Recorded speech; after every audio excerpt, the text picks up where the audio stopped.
السلام علیکم ورحمۃ اللہ وبرکاتہ۔ میں غلام مصطفیٰ ہوں اور آپ دیکھ رہے ہیں میرے چینل پیام اسلام۔ آج کا ہمارا سبق سورۃ توبہ آیت نمبر 61 پر مشتمل ہے۔ اعوذ باللہ من الشیطان الرجیم، بسم اللہ الرحمن الرحیم۔ وَمِنْهُمُ الَّذِينَ يُؤْذُونَ النَّبِيَّ وَيَقُولُونَ هُوَ أُذُنٌ قُلْ أُذُنُ خَيْرٍ لَكُمْ يُؤْمِنُ بِاللَّهِ وَيُؤْمِنُ لِلْمُؤْمِنِينَ وَرَحْمَةٌ لِلَّذِينَ آمَنُوا مِنْكُمْ وَالَّذِينَ يُؤْذُونَ رَسُولَ اللَّهِ لَهُمْ عَذَابٌ عَلِيمٌ۔ رسول اکرم صلی اللہ علیہ وآلہ وسلم طبعی طور پر نرم دل، روادار اور ہر کسی کی بات کو سننے والے تھے۔ رحم دلی تو آپ میں کوٹ کوٹ کر بھری ہوئی تھی۔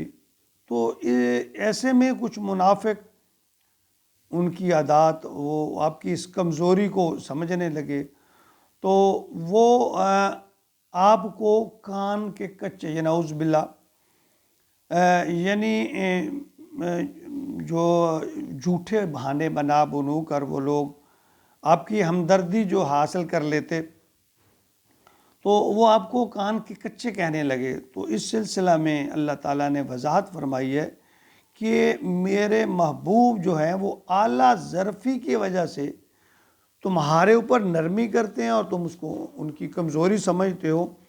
فرمایا وَمِنْهُمُ الَّذِينَ يُؤْذُونَ النَّبِيَّ، اور ان میں وہ لوگ بھی ہیں جو نبی اکرم صلی اللہ علیہ وسلم کو تکلیف پہنچاتے ہیں، ایذا پہنچاتے ہیں۔ وَيَقُولُونَ، اور کہتے ہیں ہوا اذن، یعنی آپ کو کہتے ہیں آپ تو نرے کان ہی ہے، معاذ اللہ، یعنی آپ کو کوئی سمجھ نہیں ہے۔ عربی میں یہ ایک محاورہ ہے کان کے کچے ہونا۔ تو ان لوگوں کے بارے میں اللہ تعالیٰ فرما رہے ہیں کہ وہ نبی اکرم صلی اللہ علیہ وسلم کو ایسا سمجھتے ہیں۔ فرمایا قُلْ أُذُنُ خَيْرٍ لَكُمْ، آپ کہیے کہ یہ کان تمہاری بہتری کے لیے، یعنی اگر نبی اکرم صلی اللہ علیہ وسلم ایسا کرتے ہیں اس میں تمہاری بہتری ہے۔ یؤمن باللہ، اور ان کے لیے جو اللہ پر ایمان رکھتے ہیں، وَيُؤْمِنُ لِلْمُؤْمِنِينَ، اور اہل ایمان، یعنی اہل ایمان جو اللہ پر ایمان رکھتے ہیں ان کے لیے یہ بہتری ہے۔ یعنی اگر آپ ہر بات کا محاسبہ کرنے بیٹھ جاتے تو پھر تو بہت ہی برا ہوتا، بہت دور لوگ آپ سے دور بھاگتے۔ تو اللہ فرما رہے ہیں کہ آپ نرم دل، روادار، برداشت کرنے والے تھے۔ وَرَحْمَةٌ لِلَّذِينَ آمَنُوا مِنْكُمْ، اور جو تم میں واقعی مومن ہیں ان کے حق میں رحمت ہے، ایمان والوں کے لیے خاص طور پہ اللہ تعالیٰ فرما رہے ہیں یہ اللہ کے رسول کا یہ جو طریقہ ہے، وتیرہ ہے، یا آپ کی عادات مبارکہ ہیں وہ بہتر ہیں، اچھی ہیں، نعمت ہے ایک۔ وَالَّذِينَ يُؤْذُونَ رسول اللہ، اور جو ایذا پہنچاتے ہیں رسول اللہ صلی اللہ علیہ وسلم کو، لَهُمْ عَذَابٌ عَلِيمٌ، اللہ تعالیٰ انہیں سخت عذاب دے گا۔ یعنی جو نبی اکرم صلی اللہ علیہ وسلم کو تکلیف پہنچاتے ہیں اس کے بارے میں، یعنی بار ایسا ہوا کہ آپ لوگوں کے جھوٹ جانتے ہوئے بھی، ان کی برائیوں کو جانتے ہوئے بھی آپ یہ نہیں کہتے تھے کہ تم جھوٹے ہو، تمہارے اندر یہ برائی ہے۔ یعنی یہ آپ کی ایک نجابت کی اعلیٰ مثال تھی، آپ کی خاندانی شرافت اور نسلی پاکیزگی کی ایک مثال تھی۔ مگر نکتہ چین منافقوں کی ایک جماعت رسول اللہ صلی اللہ علیہ وسلم کو یہ کہہ کر دکھ پہنچاتی کہ آپ تو کان کے کچے ہیں۔ اللہ فرما رہے ہیں قُلْ أُذُنُ خَيْرٍ لَكُمْ، کہ تم اس میں تمہارے لیے خیر خواہی بہتری ہے کہ تم اپنے جو نبی کرم صلی اللہ علیہ وسلم کی کمزوری سمجھ رہے ہو، یاد رکھو تم اللہ اور اس کے رسول کو دھوکہ نہیں دے سکتے۔ دراصل یہ منافقین کی سازشیں اور شرارتیں تھیں کہ جن کی وجہ سے وہ آپ کے ساتھیوں پر، آپ پر بد اعتمادی کرتے۔ تو اللہ فرما رہے ہیں کہ میرا نبی تو صبر کرنے والا، درگزر کرنے والا ہے، اگر تمہاری ہر بات کی وہ تحقیق شروع کر دے تو تمہاری شامت آ جائے۔ آپ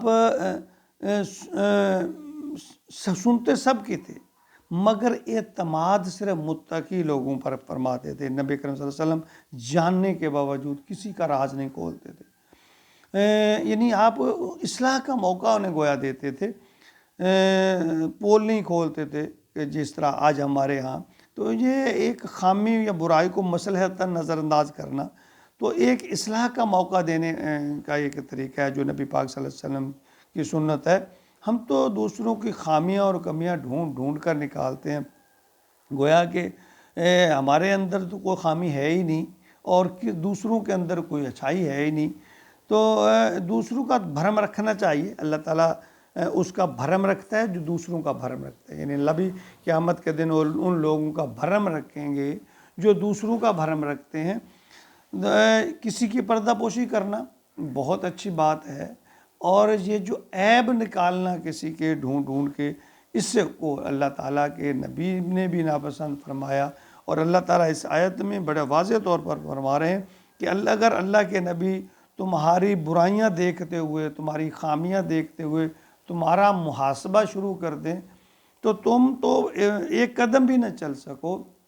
اللہ کے نبی درگزر کرنے والے ہیں، اجابت سے کام لیتے ہیں، وہ رحم دل ہیں، روادار ہیں، وہ تمہارے خامیوں کو، تمہارے گناہوں کو، تمہارے عیبوں کو، یعنی آپ نے کبھی کسی منافق کو اس کے منہ پر کبھی نہیں کہا تھا تم منافق، جانتے تھے، آپ ایک ایک منافق کو جانتے تھے، لیکن آپ نے کسی منافق کو یہ نہیں کہا تم منافق ہو۔